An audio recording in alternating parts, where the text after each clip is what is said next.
আসসালামু আলাইকুম। আমার কলিজার টুকরা প্রিয় দর্শক বৃন্দ, আশা করি সবাই ভালো আছেন। সবাইকে আমার এই মোটর ব্লগে স্বাগতম। মানুষের জীবনে দুঃখ, হতাশা, দুর্দশা এগুলা থাকবেই। এগুলা চিরাচরিত একটা নিয়ম, চিরাচরিত একটা পদ্ধতি। এটা আপনি যদি মনে করেন যে আপনি স্বয়ংসম্পূর্ণ একজন মানুষ, তাহলে এটা হচ্ছে আপনার একটা রং আইডিয়া।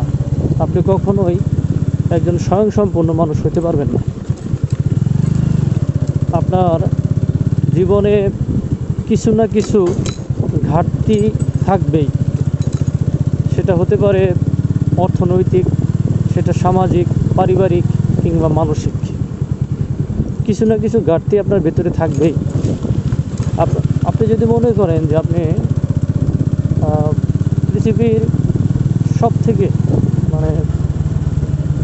জ্ঞানী একজন মানুষ, তাহলে এটা হবে আপনার এক ধরনের বোকামির পরিচয়। কারণ এই পৃথিবীটা হচ্ছে একটা ক্ষণস্থায়ী একটা জায়গা। এখানে একজন মানুষ কখনোই পরিপূর্ণ জ্ঞানের অধিকারী হতে পারবে না। কিছু না কিছু তার ভেতরে ঘাটতি থেকে যাবে। যদি হইতো, একজন মানুষ যদি পরিপূর্ণ জ্ঞানী যদি হইতো, তাহলে তার ভুল হতো। মানুষ ভুল করবে, এটা স্বাভাবিক, ভুল করবে। তবে হ্যাঁ, ভুলের উপরে অটল থাকা যাবে না, ভুলটাকে শুধরিয়ে নিতে হবে।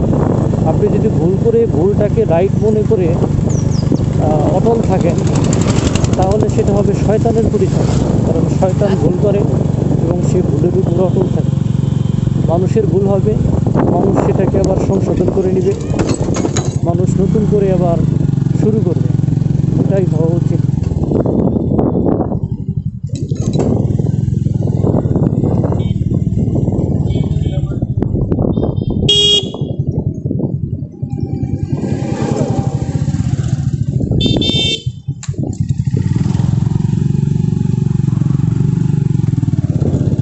এই জায়গাটা আমার কাছে অনেক ভালো লাগে। আমি এই দিক দিয়ে যখন আসি তখন খুব ভালো লাগে আমার। পরিবেশটা আসলে খুবই সুন্দর। দেখেন, এইদিকে প্রচুর পরিমাণে ভুট্টার চাষ হয়। এই ভুট্টার চাষ হয়েছে এদিকে প্রচুর। এই পাশ দিয়েও আছে। অনেক সুন্দর একটা জায়গা। অর্থাৎ এখানে আসলে মনে হয় যে একটা, আসলে আমরা যে ভাষায় থাকি না কেন, যে কাজই করি না কেন, কৃষির প্রতি কিন্তু আমাদের একটা আত্মার টান থাকে। কৃষিকাজের প্রতি একটা আত্মার টান থাকে।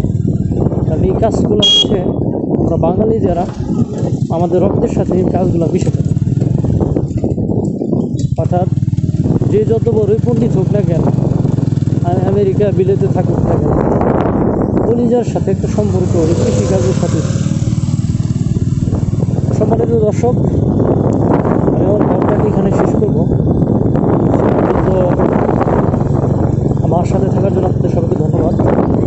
আমাকে সাপোর্ট করুন, আর চেষ্টা করবো ভালো ভালো ব্লগ আপনাদেরকে উপহার দেওয়ার জন্য। সে পর্যন্ত সবাই ভালো থাকুন, সুস্থ থাকুন। দেখা হবে পরবর্তী কোনো ব্লগে, পরবর্তী কোনো সময়। সে পর্যন্ত আল্লাহ হাফেজ। আসসালামু আলাইকুম।